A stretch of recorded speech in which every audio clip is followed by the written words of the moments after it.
Hello, everyone. Welcome to Let's Be Neighbors, a program with the Salt Lake County Library System where we discuss topics of importance to the community with local experts.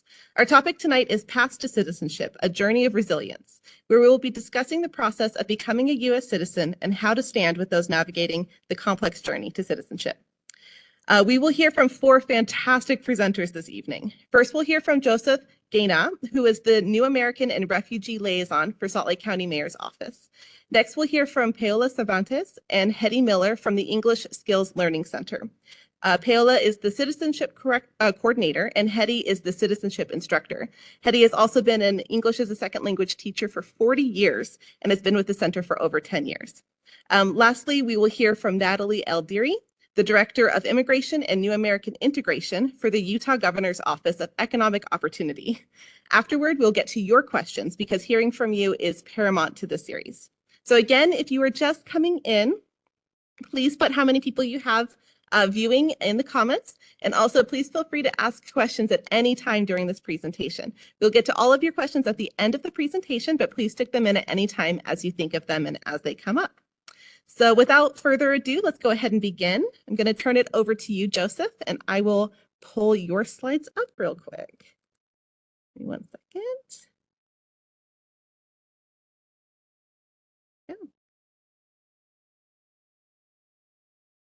Nice. Good evening, everyone, and I would like to thank each and everyone who is here and for the opportunity which I have tonight to be able to share a few things about myself and my role as a New American and Refugee Liaison for Salt Lake County Mayor's Office for New Americans. Next slide.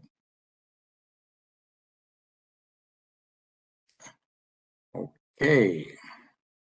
So, as you can see, that is my picture. I mean, it is a long time, photo.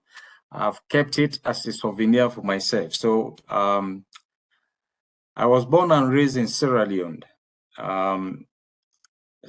In 1991, war broke out in Sierra Leone, wherein we had a civil war in Liberia. That civil war spilled over to Sierra Leone. As a result, my parents first fled. Because they were very close to the border between Liberia and between Guinea and Sierra Leone. As a result, they fled because they were forced. Their own zone was first undertaken by the rebels. By them, I was far away from them. I used to attend a boarding school. So as a result, they left first. They fled to Guinea. And whilst I was living in a bigger town, attending school, I have to follow them in 1994. Life in refugee camp. It was probably, of course, it was safer there comparatively. Looking at, Sierra Leone by then, people were fighting day and night, 24 hours, a day, 7 days a week. They were just fighting.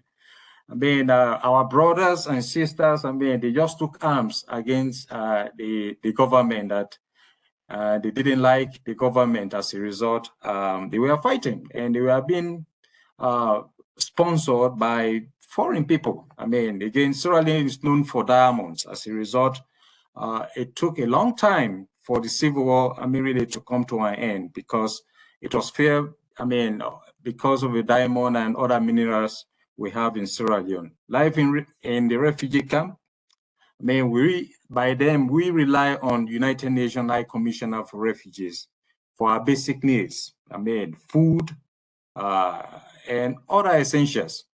Besides, even, as you can see in the picture there, we are using huts. We dwell under huts. Every year we used to change the roofing. We use grass and plastic shadings to cover, the hut that we are dwelling under. So life there was really terrible. Sometimes because of high refugee populations across, in the world, our supplies were cut down. So I can say things were really very bad. In 2007, I was resettled here by United Nations Commissioner for Refugees. I came here as a refugee in 2007. I have 4 children. My oldest was born in a refugee camp, in Guinea. I've had 3 other children here. Their ages are 23.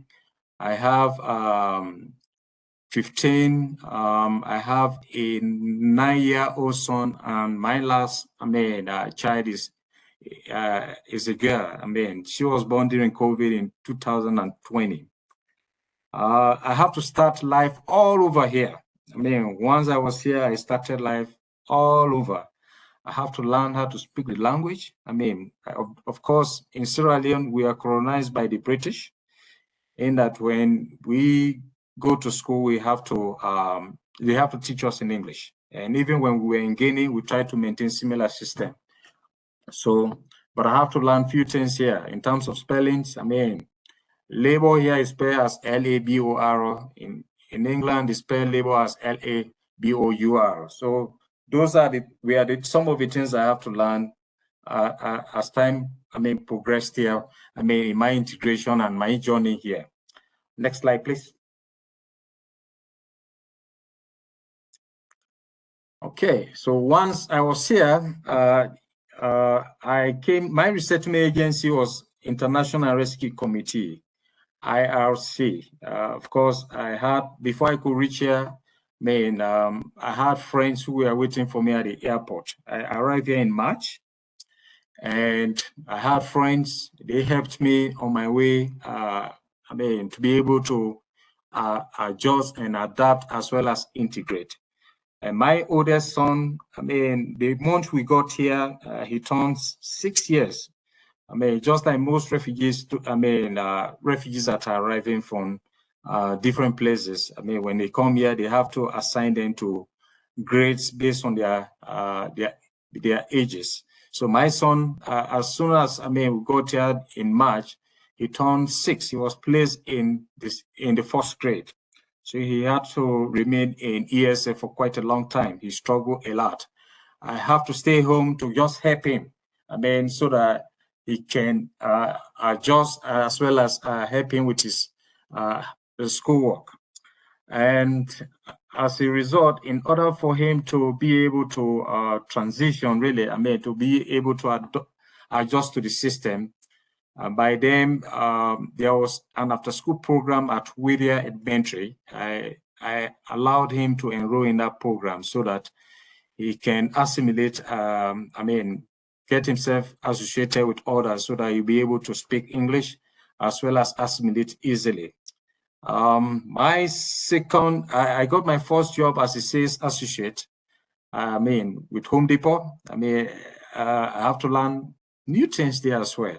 And my second job, Home Depot job I had was very seasonal. So I have to find a job so that I could be able to go work and be home to help my son, whilst my wife, works in the night. And my second job, I left that job because it was seasonal. And by then, 2007, 2008, we had a Great Recession, and they were laying off people. So I tried to find, another job. I was employed by a plastic molding company. I worked for that company for about 7 years. I started as a laborer. They continued to elevate me. I became a manager there, and I used to do, their scheduling, whatever items that were placed for the company to make them, I used to assign them to different production lines. And in 2012, I became a naturalized US citizen. It was a fun movement for me and my family. And it was really, I had a lot of friends, attend that ceremony, to celebrate with me as well. So whilst I was, working for a blue molding company in Salt Lake here, one of my friends from Mexico encouraged me to go back to school. I brought with me a Bachelor of Science degree in accounting. So I had that one translated by University of Utah. It gave me a lot of credits. And as a result, I decided to study economics. I enrolled here in 2013, spring, and 2015, I graduated with a BS in economics. By the time I was about just in my last semester to graduate, the company I was working for, they laid me off. And I decided to just do full-time school in 2015, summer of 2015. So once I graduated, I decided to look for another job where in diversity there, I can see diversity so that I'll be able to help other immigrants and refugees that are here. I had that desire because of my son. Initially, he was enrolled in after-school program. He received a lot of help and support from the tutors as well as volunteers. So that really gave me the desire to move into that field. So I used to work for Promise House Salt Lake. I was there for closely maybe about 6 years. And my fourth job, I was interviewed 2021, sometime either in April or May for the position that I'm currently in as a New American and Refugee Liaison for Salt Lake County Mayor's Office for New Americans. I was offered that position in June of 2021. Next slide, please. Next slide. Okay. So the Office for New Americans, I'm just trying to highlight what the office does. This Office for New Americans was established in 2016. The overall goal of this office is to improve the lives of Salt Lake County New American residents by maximizing their civic, social, and economic potential. And I'm the only person in that office, except, I have interim that helps me once in a while. So as a result, I partner with different organizations in order to achieve, the goal of that office. And I want to highlight, here that in 2018, Salt Lake County became the first certified welcoming county in the nation by Welcoming America. It is an organization that coordinates, movements of different cities as well as counties, across US and even across beyond US, wherein they are trying to see how communities can be more welcoming to welcoming spaces for immigrants and refugees. So my office is, I serve as a convener. I'm there to help my fellow immigrants and refugee community members to connect, to bring them together and in different spaces. It could be like what you guys are doing tonight, when I connect them to resources, or if they want to connect with an individual department, or agency within the county or beyond, I bring those folks together to be able to do that. As earlier mentioned here, we started, Welcoming Week 2023 started last Friday. It is an annual campaign that connects neighbors of all backgrounds through community-informed activities as well as events. So that events, we started Welcoming Week last Friday. It goes until the 17th of this month, which is on Saturday. Next slide, please. So the role, in addition to what I've already shared, other roles of my office, is to help county resources to be accessible to, and services to be accessible to New Americans. Besides, I connect immigrants and refugee communities with agencies as well as leaders, to address their concerns. I update community members on employment announcements, cultural events, and other opportunities we have in the county as well as within the communities where we have immigrants and refugees in the county. I sometimes provide cultural competency presentations within the county as well as, for other organizations that are either employing immigrants and refugees or would like such presentations to be done for them. I connect immigrants and refugees and new Americans to resources we have in the county as well as beyond. One of the programs under Office for New Americans is United for Citizenship. My office is there to help immigrants and refugees who are eligible, to apply for citizenship to be able to do that. I don't do that by myself, but I partner with different organizations that are members of this coalition to be able to help those that are eligible, so that they can help apply for them. And besides, even to help them connect with resources, study materials that will be necessary for this, for citizenship. Last year, my office started the New American Civic Academy, wherein it was we had like 6-month series wherein I identify areas within the county based on resources that I think will be necessary or needed by new Americans and refugee populations we have within the county. So that program ran, for 6 months last year. And again, what I do, or what my office does is to support immigrants and refugee serving organizations. Sometimes I meet with leaders of these organizations. I try to assess their needs and look for ways to be able to help them. It could be, in terms of grant opportunities as well as, funding opportunities. Or if I see something that will be able to, that I think could be needed to help them expand their capacity to be able to serve these populations, I'll be able to do that for them. Next slide, please. So one of the themes this year for Welcoming Week is government and community leadership. Yesterday, I had an event at the government center wherein I invited refugee and immigrant serving organizations, as well as community leaders, to a gathering, and they were able to share their successes, challenges, and priorities, regarding immigrants and refugee integration in Salt Lake County. That is the mayor there, Mayor Jenny Wilson. Besides, I had a community member as well as a staff from ROC.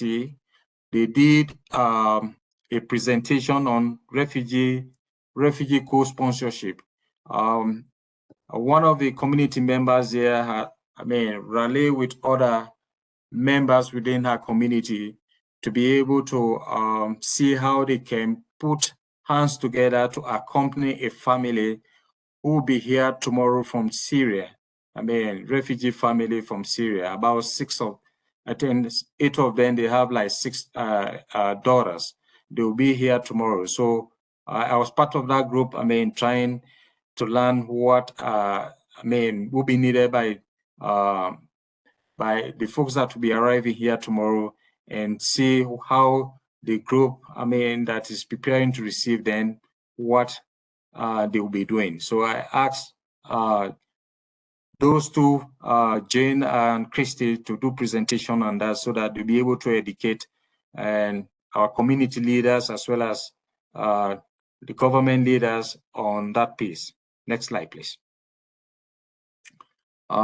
Besides, there were other elected officials there. The community leaders as well as partners, they were able to ask questions, and those leaders highlighted what their roles are within Salt Lake County, how they could be able to support the populations that I am serving. Next slide. Of course, we had diverse group of stakeholders. They were able to ask their questions. As you can see from the audience, that was the time for question time. Next slide. And next slide.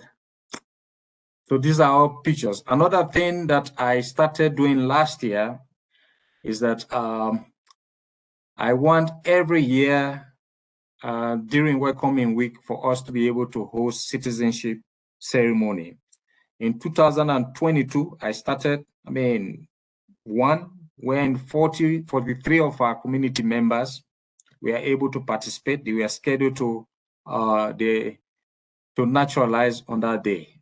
It was really a fun event when the mayor was there and other community leaders, elected officials were there to be able to welcome these folks and celebrate with them for their success. This was in 2022. Next slide. This year, on Friday, we had one, and this time I made it bigger. We had 80 of our community members become naturalized US citizens. Again, Mayor Jenny Wilson was there. We had other elected officials who were there to welcome these individuals and support them and congratulate them on their journey on becoming naturalized US citizens. Next slide, if any. Okay, so what my office does regarding partners and new Americans we have within the county, I collaborate, I coordinate, and I connect. So connect, coordinate, and collaborate. That is what I do. Next slide. I want to thank each and everyone. I wanted to share with you one story here. Sometime 2 months ago or 3 months ago, someone, from the community, an immigrant from Haiti, she used to attend the English Language Skills Center. I think that was where she got my phone number and she decided to call me. When I asked her why was she calling, she told me that she needed a job. I said, well, she said, oh, I just speak little English. I said, little English? Okay, maybe. Have you gone to DI to apply? So I'm not an ADS, so they can't accept me. So what I did, I visited her and tried to learn, about where she lives. Besides, I was able to connect with the bishop of her area, and while she was hesitant contacting them, even when I explained to her that, well, it doesn't mean you have to be an ADS to work for them in certain places. So I was able to have that bishop interview that individual, and again, they were able to offer her a job. She currently works at the 4500 South, just by 6th Street. In that DI, she works there.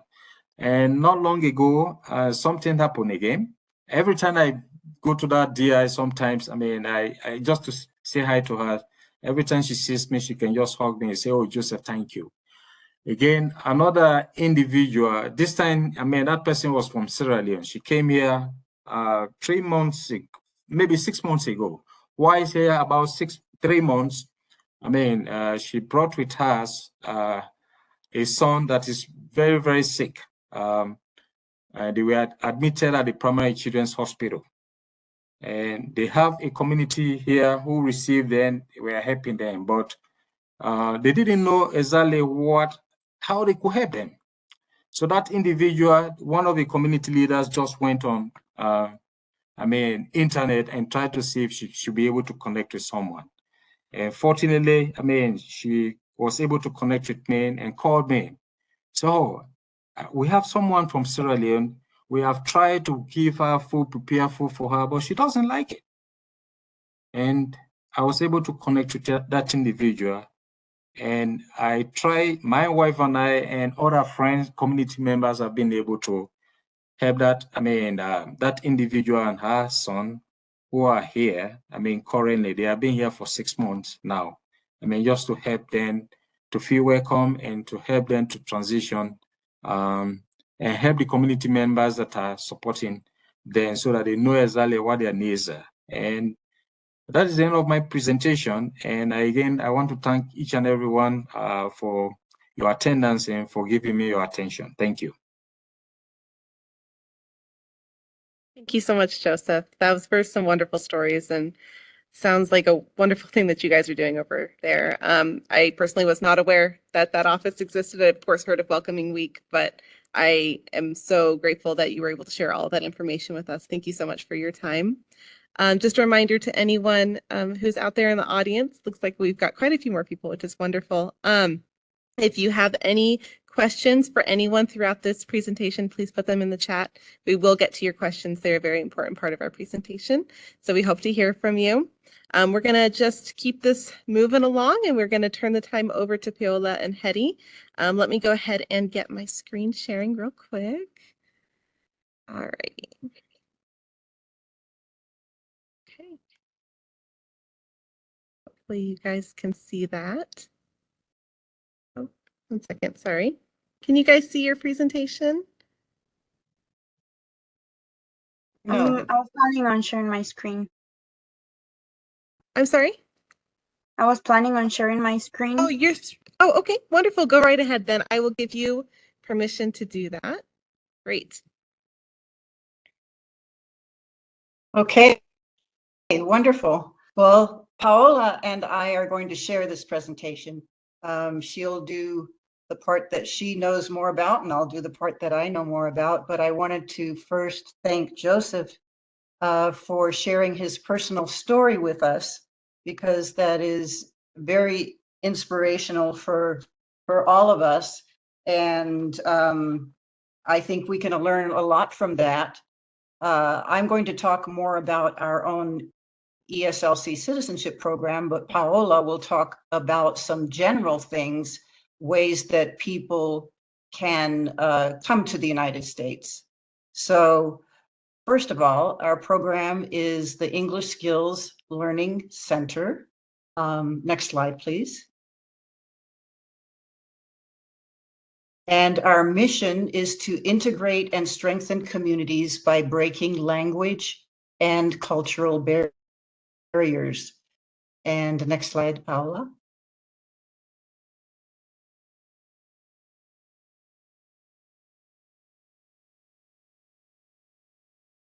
We have a vision where all voices are celebrated.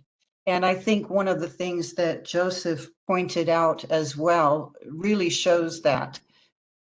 He mentioned connections, and that's the way we really see our mission and our vision, is to connect all people. In other words, we see ourselves as everybody's on the same team.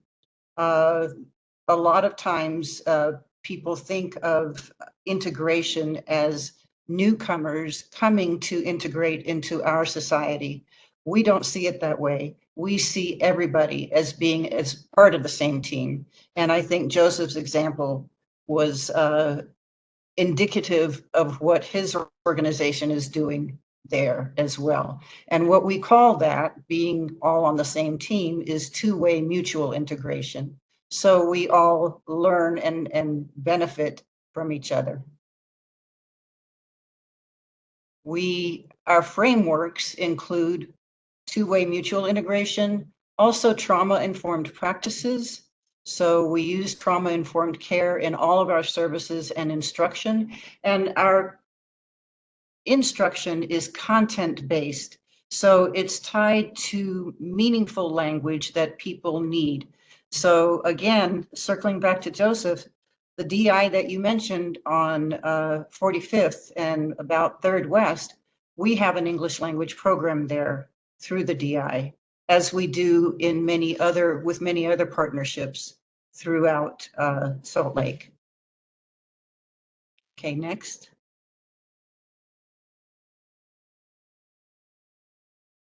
So Paola is going to talk about pathways to US citizenship and as well to immigration to the United States. Some people come to us in a very similar way that Joseph did, while others come in different ways. So I'm going to let Paola continue from here. Thank you, Hetty.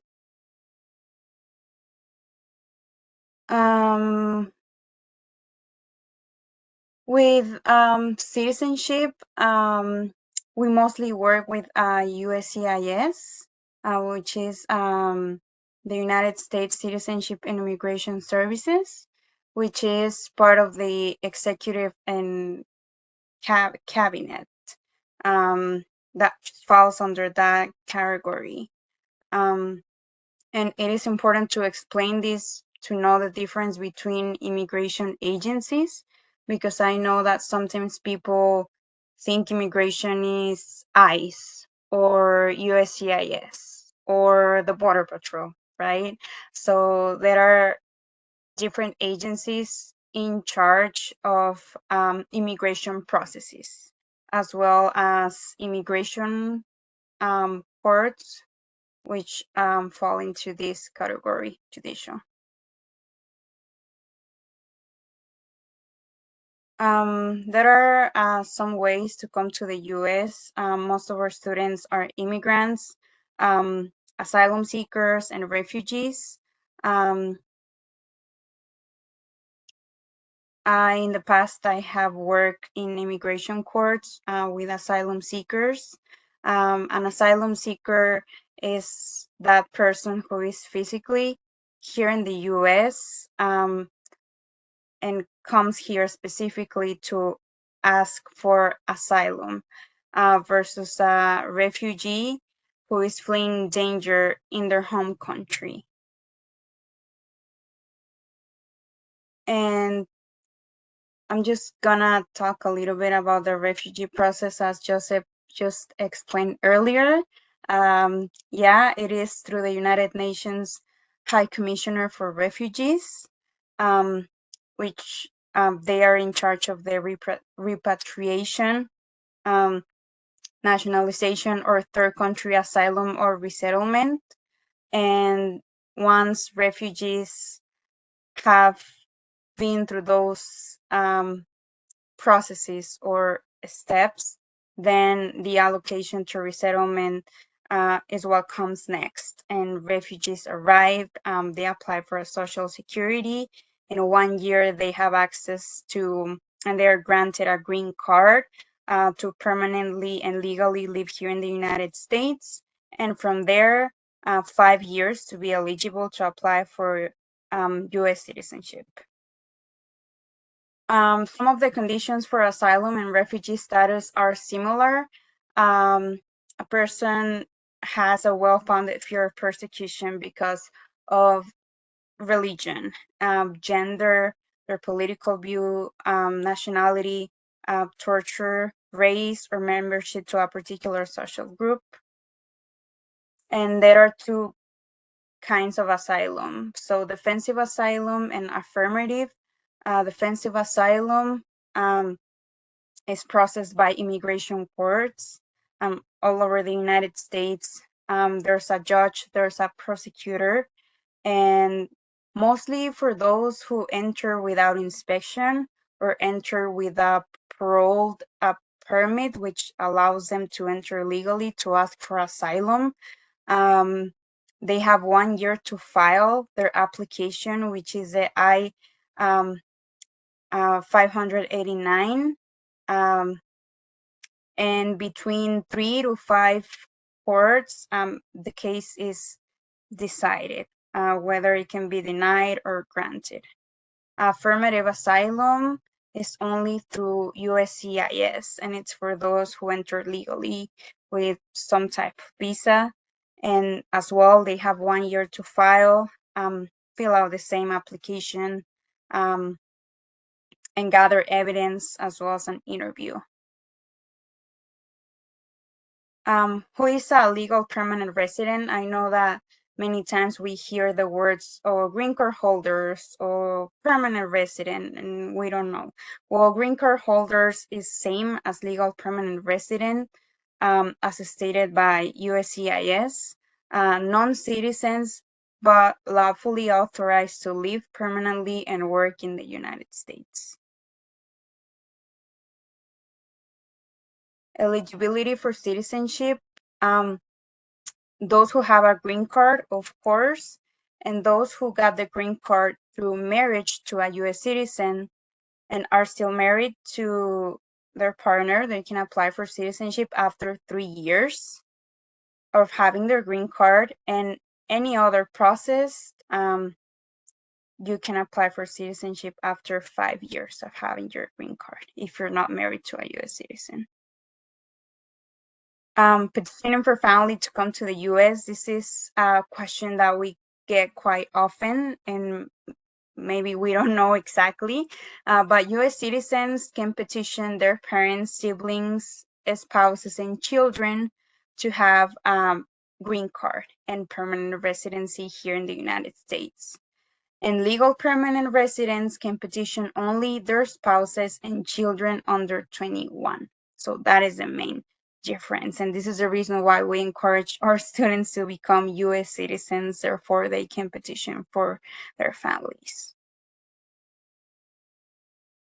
Now every case is different. We have organizations and people that approach to us and ask us about specific cases.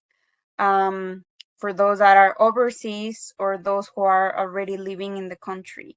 And the question is, the answer is we don't really have that answer because it all depends on date of entry, the type of entry they had, who are their direct relatives, what's their criminal record, what's their moral character here in the US, if they have a deportation record.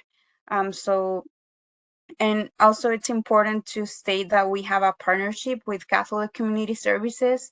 And if students come to us asking us that question or how they can become legal permanent residents and have pathway to citizenship, we refer them to them and we work closely with them. So there's an attorney and accredited representatives that can help our community to be able to maybe petition for a family member or maybe fix their status here in the United States. And something that we need to be aware of is that there are special visas to regularize people's status here in the United States. And it's important to talk about this visa because it is specifically for witnesses or victims of crimes. USCIS is in charge of granting this visa, and it's for those who have suffered domestic violence, kidnapping, abduction, murder, rape, sexual assault, torture, or trafficking, and so many other crimes. So this leads to a pathway to citizenship, and it grants work permit authorization and legal permanent residency. If people have more questions about this type of visa, you can reach out to us. We will refer them to Catholic Community Services. This is another special visa, which USCIS also manages. This is specifically for those spouses and children of US citizens or lawful permanent residents who are suffering from physical and psychological violence, whether they are suffering extreme cruelty as well. And there are hospital records, police reports, or court documents that can help with the case. People in this situation also have the opportunity to apply for a green card that can lead to citizenship. It is hard to talk about these topics, I know, but we as members of and advocates of the community, it's important that we share this information with our community. And again, we can help you with a referral to an immigration attorney or accredited representative, and they will be able to help you. And Hetty's gonna tell us a little bit more about the citizenship interview and test that we manage at the ESLC. Okay, so thanks, Paula. And you can see that it's a complicated process and it isn't the same for everyone. It really depends on individual circumstances. but I'm going to talk a little bit about the citizenship interview and test, which comes after a person has had a green card for 5 years or for 3 years, as Paola mentioned.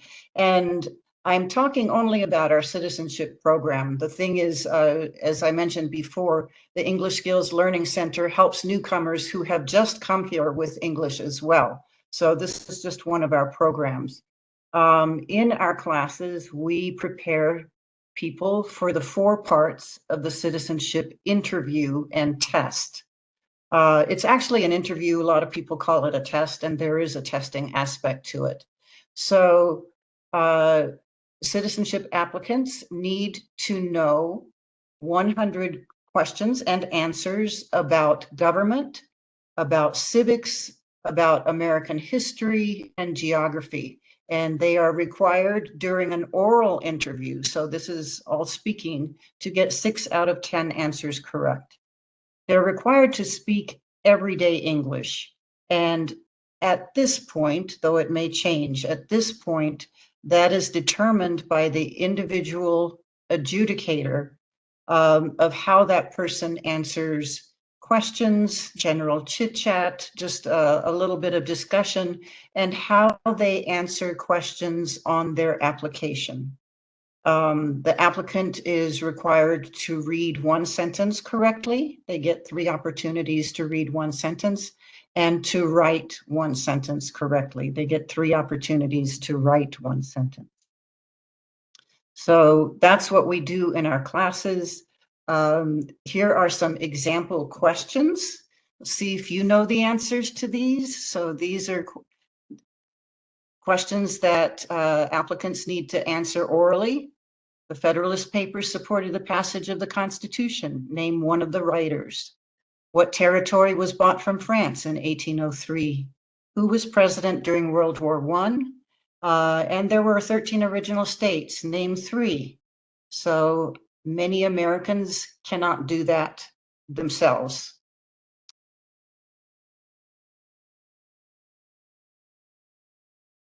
So this is a little bit more about our organization, English Skills Learning Center. If you'd like to know more, you can just go to eslcenter.org or .org/learn if there is a potential student who wants to register for any one of our classes, whether they be English language classes, citizenship preparation classes, classes to learn workplace culture, a lot of different topics. That's a little bit about us. Thanks. Thank you, everyone. Thank you so much for sharing your presentation and for being here today. I will be the first to admit that I think I got 2 of those questions, and one of them was only because I've seen Hamilton, so with the Federalist Papers. So yes, definitely a difficult process. Kudos to anyone and everyone who's gone through that process. They do not make it easy. Thank you so much for the work that you do and for sharing that information and educating us about the process. We're going to keep this going and we'll move right on to Natalie. Let me go ahead and grab the presentation real quick. And audio, there we go. Okay. Hopefully you guys see that. Great. All right, take it away. I think we're all set. Well, first, Joseph, Hetty, Paola, I just want to thank you for your presentation so far, especially Joseph, sharing your story, and Paola, the in-depth immigration kind of overview, which just kind of lends itself to understanding how complex this space can be. And so, yeah, so I'm really privileged to be here with you all and of course all the attendees. So I'm going to talk a little bit about citizen naturalization from kind of a bird's eye view in the state of Utah and some of the things that we're looking at in terms of bolstering some of the resources across the state. Next slide. My name is Natalie Altieri, and I am the Director of Immigration and Integration for the Center for Immigration and Integration and the Governor's Office of Economic Opportunity. This is a new center that was established just a little over a year ago, similar and complementary to the work that Joseph does in Salt Lake County with the Office of New Americans. The center is really designed to do very similar work, but at a statewide level. Since we're in the Economic Opportunity Office, we definitely take a economic lens to this work. So really focused on global talent, where we're assisting individuals and businesses in Utah to identify pathways to recruiting and retaining international talent. We coordinate with state agencies on developing and administer policies and programs related to immigrant integration. Naturalization is one of those. We strategize with interagency partners to implement a statewide plan around immigrant integration. And we convene a task force of individuals across the state to help inform the work around immigrant integration. Immigration legal services and naturalization is consistently one of the areas that comes up in terms of the need for resources and a better understanding of what the landscape looks like in the state. And of course, we advise the governor, state agencies, and the state legislature on issues related to immigrant integration and foreign labor issues. Next slide.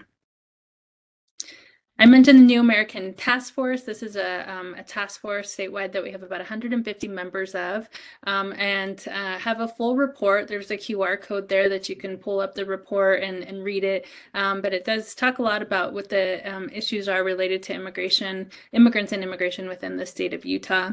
There's some really great data snapshots to give you a better perspective on a macro level of what the immigrant community looks like within the state, and just kind of a deep dive into what some of the recommendations are around better integration strategies for the state. As I mentioned, naturalization continuously comes up as an area of focus for our work. Next slide. And the reason for that is because of the high number of individuals who are eligible to naturalize within the state of Utah.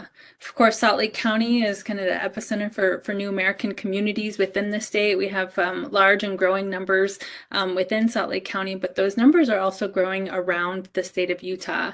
There's around 270,000 new Americans, and I use the term new American because it's inclusive of all immigrants, regardless of the pathway that they've come in, whether that's refugee, whether that's an international student or an employment-based visa holder, documented, undocumented, really looking at the whole kind of purview of immigrants under this new American kind of term. But those numbers have grown, the new Americans are growing around the state as well. Utah County, Weber and Davis, and Cache County, and actually Washington County, are all of the fastest growing populations for new Americans within the state of Utah. And then, of course, we have growing numbers within southeastern Utah and southwestern and south central. These are just the numbers of people who are eligible to naturalize. So if you can imagine all of these people, 56,000 people within the state of Utah who could become US citizens. And there, I'll get into some of the barriers and the reasons that people may not be accessing that opportunity. But there's a whole group of individuals within the state of Utah that don't have necessarily access to the incredible programs that ESLC has or that are more widely available here in Salt Lake County. Next slide. Some of the benefits of naturalization to immigrants in Utah, there are quite a few benefits, and these are some of the things that we promote and highlight. One is keeping families together. It protects from deportation. They can apply for citizenship for their children. Family reunification. I apologize, I see a couple of typos in there. That increases federal, state, and city tax revenue and increases the rates of home ownership. Next slide. Digging deeper into that, some national data shows that People increase their income by 8 to 11% as when compared to their non-naturalized counterparts on average when you become naturalized. It opens up greater job opportunities. People are eligible for more government jobs and can even run for local or state office. And then, of course, other types of jobs that it opens up, especially here in Utah, aerospace and defense positions, people putting their engineering or more of a technical or STEM-related education to use and putting that into our aerospace fields, which are in high demand. So we're actually promoting citizenship within that industry specifically. And here again, with the employment of public sector and government jobs is a great opportunity for people when they become naturalized. Next slide. Some of the barriers to naturalization are around the financial challenges. There's an application and a biometric fee that is quite hefty, and it's over $700 now. When you add that by multiple people in a household or whole family, that's definitely quite expensive. Attorney fees that come with filing for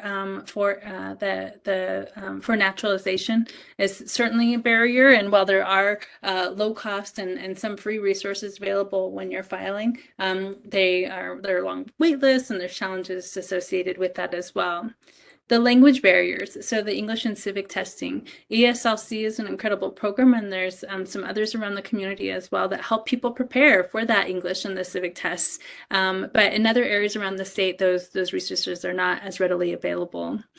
Understanding the naturalization process, just even getting started with the process can be overwhelming and not necessarily understanding how to do that. And then, of course, the benefits, as we shared before, but some of the benefits to becoming a naturalized citizen. Next slide. There's some great programs around. Salt Lake County is actually a city and county for citizenship, part of an initiative with the National Partnership for New Americans. So kudos to Joseph and the team at Salt Lake County for leading out within the state as a designated city and county for citizenship. For other cities and counties around even Salt Lake County or around the Wasatch Front, there are opportunities to engage with this network that really help you develop a tailored approach to serve diverse communities, focus on barrier reduction, maximize funds within local municipal dollars, that there's opportunities to learn from the pandemic in terms of providing citizenship education virtually, hosting more workshops for naturalization applications, or doing some of that in a hybrid setting for people who don't have access necessarily to immigration legal services. And then there's, of course, local and national policy efforts to increase pathways to citizenship, as that's from a federal and a national perspective, a big advocacy point for a lot of organizations that would solve a lot of the nation's issues around immigration, is to increase the pathways for citizenship and for people who are here on various statuses. Next slide. So opportunities and resources. Through the New American Task Force, we're working on a coordinated statewide naturalization initiative, looking at partnerships with counties, cities, and townships around the state, and pulling in the private and the faith-based sector. Businesses and philanthropy are a really important piece of this puzzle, especially businesses themselves. A lot of times people don't even know that they may be employing green card holders or LPRs who are eligible to naturalize. And just by simply providing just a little bit of education or a poster in a waiting room or in a break room about some resources for naturalization is enough to get someone to look into it a little bit more, and kind of being a champion or advocate for that. Same is true in faith-based communities as well, in churches and other places of worship. Of course, libraries are a really important piece to the citizenship conversation that we haven't touched on quite yet either.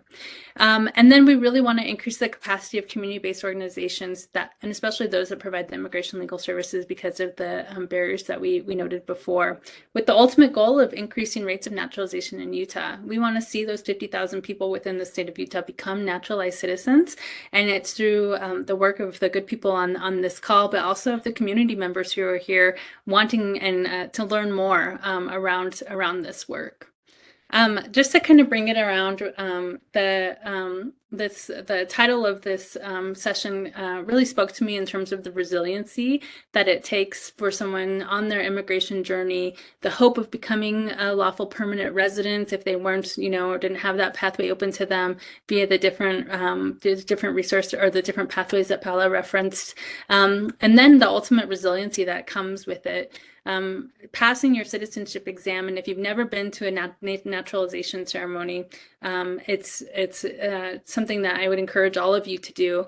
But passing the exam and getting to go to the naturalization ceremony, take your oath to our great nation, and it is one of the most powerful things that you'll ever experience. I remember sitting in my own parents' naturalization ceremony when I was 9 years old, and witnessing that, firsthand, and then getting to go back, several times per year and give remarks during naturalization and oath ceremonies.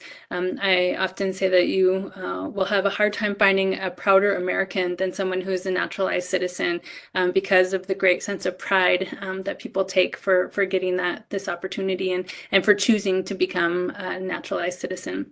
With that, I have a short video that really just speaks to the resiliency of immigrants and kind of that the opportunity that people are seeking, and achieving citizenship is the ultimate for a lot of people in terms of their immigration journey and often with displacement of really becoming a US citizen, putting down roots in their community and achieving that American dream. So with that, I will turn it over to the video, and then we'll come back in a second.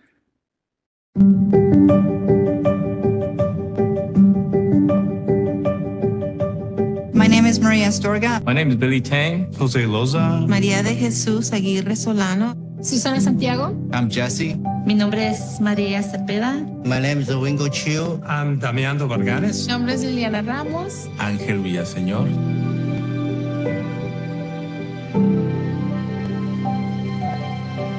Do I have the freedom to thrive? There's days that I feel like I am thriving and I'm doing as much as I can, but being an immigrant is not easy. I think it's important for people to know that we're resilient. El país de las grandes oportunidades, y el que lo quiere aprovechar, lo aprovecha. Yeah, and there are a lot of opportunity for us. I give up a lot to come here to chasing my dreams. When my parents talk about their immigration stories, it makes an impact, and I think it's worth being told. Absolutely believe I have the freedom to thrive. Que este país hay muchas oportunidades que a la vez cuando quieres tocar un poco más de puertas y por ese tipo de documentos va a estar cerrada esa puerta. Whether there's border lines or lines, we're all connected somehow. I want people to know that immigrants bring an incredible amount to the table in terms of diversity, knowledge, skills. To me, joy is being able to help others. I always find joy being in community with others, like supporting one another. My family, my friends. That's what brings us happiness. Immigration is hard in a way. It's like, where do we belong? And I think we need to break some of the cultural and emotional distances. And we need to become community, become together, make the place where you are a better place for yourself and for others.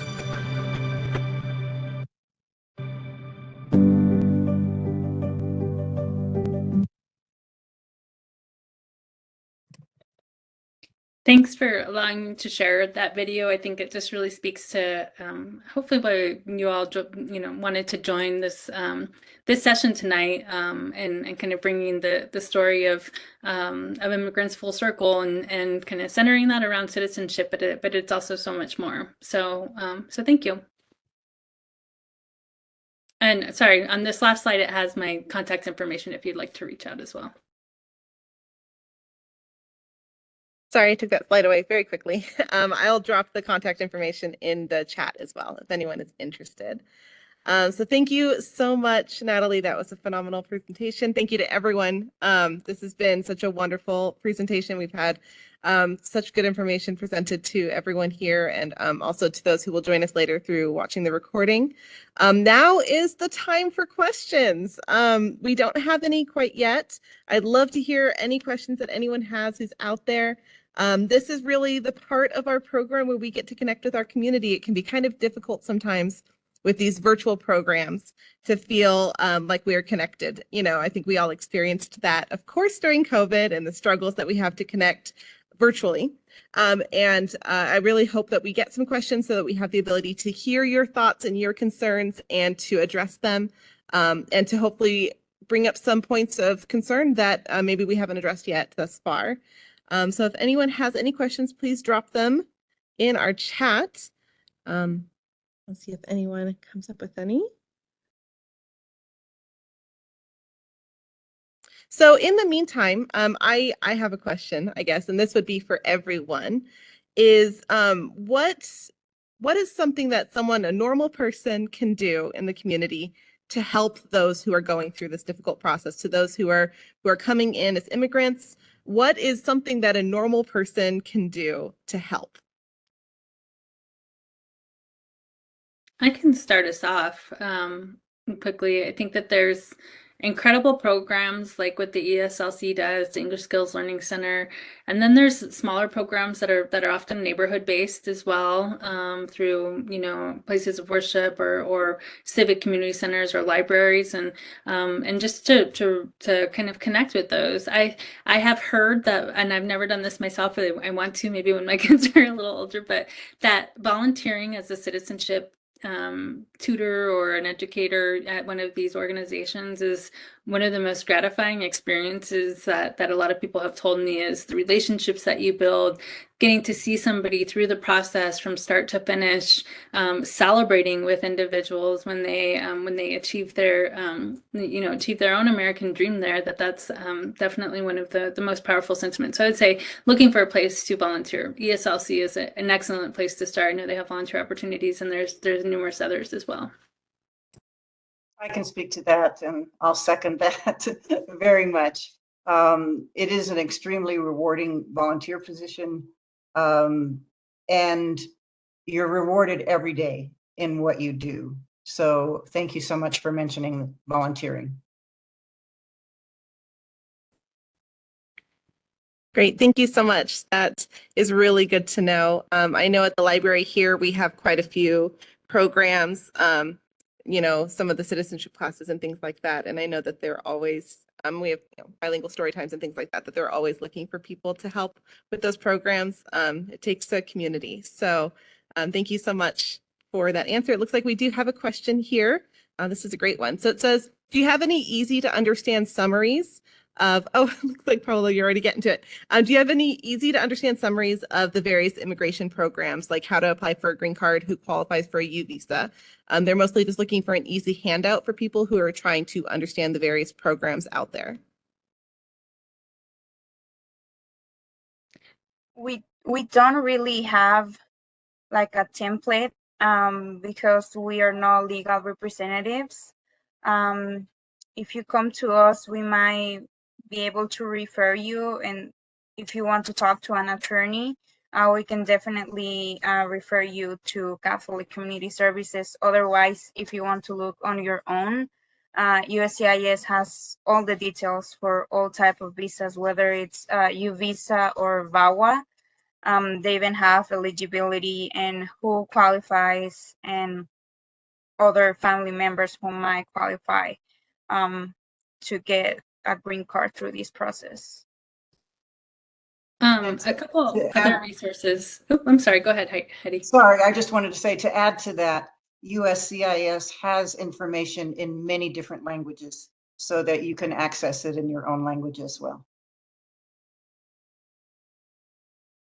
I was just going to add that USCIS is a good resource, but easy to understand. I don't know that that's always the case if you're pulling resources from their website. There is a national organization that's called the National Immigration Law Center. They have a lot of resources, NILC is what it's often referred to, that have some more digestible resources. And then one thing that it depends on how far down you want to get down the rabbit hole, but I do have a lot of interns or people who are working in this space that need to learn just some foundational information about immigration. There's a course on Coursera that's called the Nuts and Bolts of Immigration Law. really easy course, and it goes through all of the different visas and eligibility for them. It's free, or you can pay for a certificate, but that's an excellent resource as well. And I can put the link in the chat that I use with a lot of interns and volunteers and new staff members who are familiar with immigrant integration, but they don't know about immigration law necessarily. I mean, they don't need to know everything, but knowing about the visas themselves is important. Well, thank you so much. And I think I have the link right here to the nuts and bolts of immigration law. So I will go ahead and pop that in to the chat as well. While we're waiting for any more chats to come in, Joseph, I was wanting to ask you about Welcoming Week. This is such a wonderful event that we have going on right now. So this is such a timely program.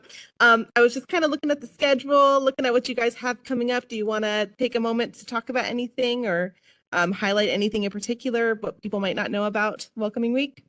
Yes. So tomorrow we have Solid County. We have Welcoming Week Resource Fair.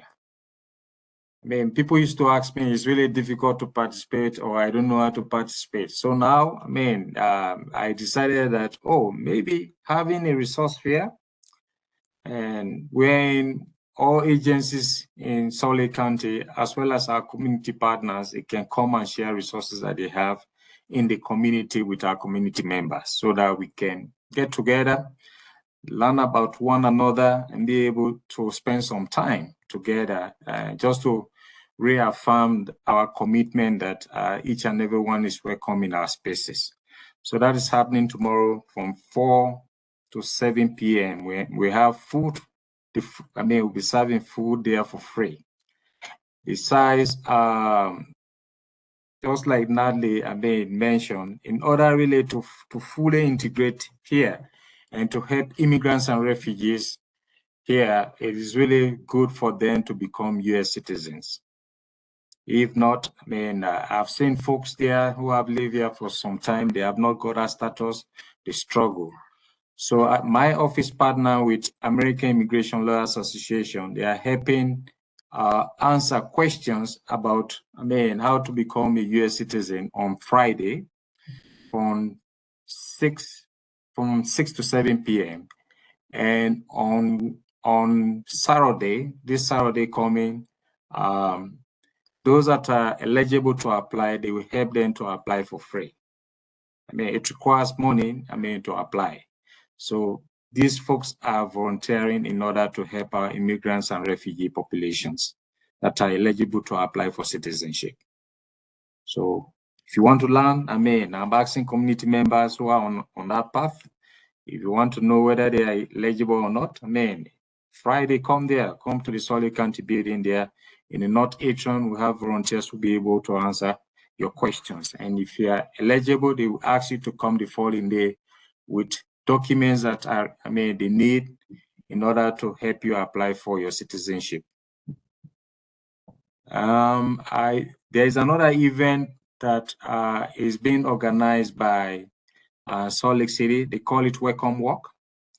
So Salt Lake City, their mayor Mendao is going to be there. In their facility, where all community members are invited to attend, as well as open to the public. We have Welcome Walk there, wherein we have our placards and other stuff that each and everyone in Salt Lake City is welcome. And they'll be planting a tree there for immigrants and refugees that they have in Salt Lake City. And that is another event that is coming up on Thursday. I think on tomorrow again, tomorrow is a lot. So, and the Utah Safety Department, Public Safety, they have an event in the morning. Yeah. Attendance is at in West Valley, where all information can be accessed on Office for New Americans website, when they are helping community, they are educating community members about safety. That is what they'll be doing. And on Saturday, again, Utah Refugee Center, specifically for Afghans, they have a safety training there for our Afghan refugee community members. So those are the Wonderful. events that are coming up. So every year I try to bring different community organizations together to put things, to plan Welcoming Week. This 10-day event is a lot. So we start planning in March. Next year we'll do the same. We are trying to see if we can meet in person. And this year, I noticed that we had a lot of participation, and it is getting bigger and bigger. Last year, because of COVID, we had some amount of restrictions. But this year, I had a lot of organizations join on the committee in order to plan Welcoming Week. So it's open to each and everyone. You don't need to be part of an organization. You can volunteer at the events. If you want to help your community members. Something I had wanted to share, how could people support those that would like to become US citizens? I was lucky, I can say, I had my community members. Once my wife became a US citizen, they were there. So a friend there volunteered to pay for my citizenship. Yeah. In 2012, once my time was up, he said, "Oh, Joseph, on that day, once he witnessed, he said, this is cool. Let me know when it is time for you to apply for citizenship. I'll be able to pay for you." I said, "Oh, really?" He said, "Yes." So once that time reached, I let him know that I'm applying. Then he was able to pay for me. And so there are a lot of folks out there, they would like to, but some of them they struggle financially for that. I'm really trying to find a funding opportunity. For those folks that are struggling to pay for their citizenship. So that my office will be able to help them, as well as, even to partner with organizations that apply. Sometimes they would like, incentive. I would like to provide that. My office, I am looking for funding opportunities, for that. Thank you so much for that information. I did drop a link to the event schedule in the chat if anyone is interested, or if you want to share it with your friends and family, let them know about the really cool things that we have going on this week. And yeah, it doesn't look like we have any other questions. I think we've covered a lot of information this evening. I did have one question to everyone. You had mentioned the cost to citizenship. I'm sure there is not a one number fits all. But can you guys give us an idea of how much it costs to, like, the whole process from start to finish? Anyone knows? The N400 application, USCIS fees are $725. Wow. That's a lot of money for some people. Yeah. Well, sometimes they have fee waiver, something like that. Sometimes, people can consider that as well. But I think that could be really an incentive for folks out there who are eligible to apply. Through my office, by then Z was there, she received, funding through Office for New Americans, and then that funding went to Logan. So they have a program put together wherein they selected some community members. They are paying for them so that they can study and pass. And in return, they will volunteer for certain services. Helping out. That is what they are doing there. Probably, getting funding opportunities wherein we can help others. And in turn, they can be able to either volunteer or participate in other spaces might be also a good way, to help folks, to naturalize. Thank you so much. That's great information to know if there is anyone out there who is interested in sponsoring someone to, get past that barrier. That's a great piece of information to have. Wonderful comment from Rita, who is one of our attendees, that she works for WIC and that they're happy to put out information that you've shared to their participants. So thank you so much for joining us. And that's the goal of this program, is to take these experts and all the knowledge that's in their brains and to share it with our community. So thank you so much. I think we'll go ahead and end our program there, unless, got one last question. They're coming in. Where do you get the information to study for the test? You can get the information from USCIS.gov. The 100 questions are listed there. There are study materials there that you can access on your own if you feel comfortable in doing that.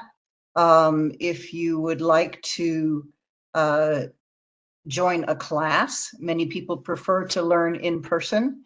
You can contact us at eslcenter.org/learn and register for class. We have classes throughout the county.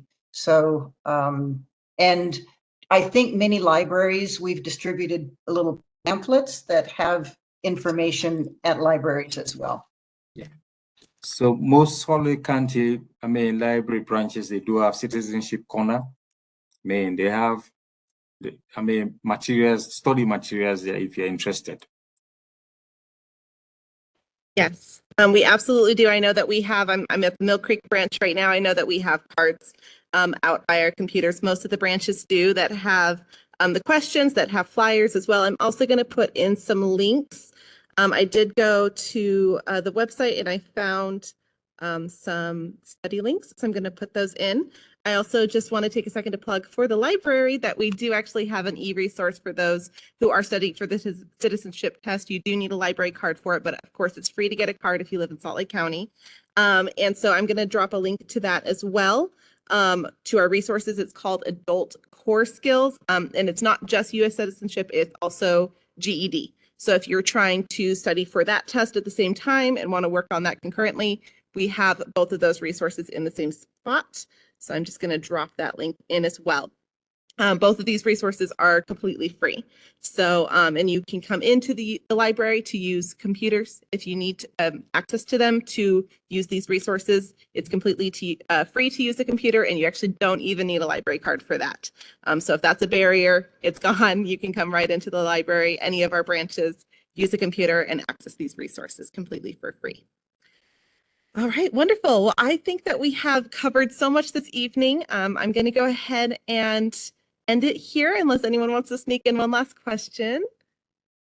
All right, I think I'm going to go ahead and call it. So thank you so much to all of our presenters for sharing this invaluable information. It's really opened my eyes, and I know it has to our attendees as well, and to the individuals who will be viewing this video after the fact. So thank you so much for your time, for your information. And we just really appreciate it. And thank you everyone for attending and coming together as a community to discuss this important issue that's facing many members of our community and helping us to learn how we can support them better, and resources for those who are undertaking this process themselves. So thank you so much and have a wonderful night. Thank you. Bye-bye.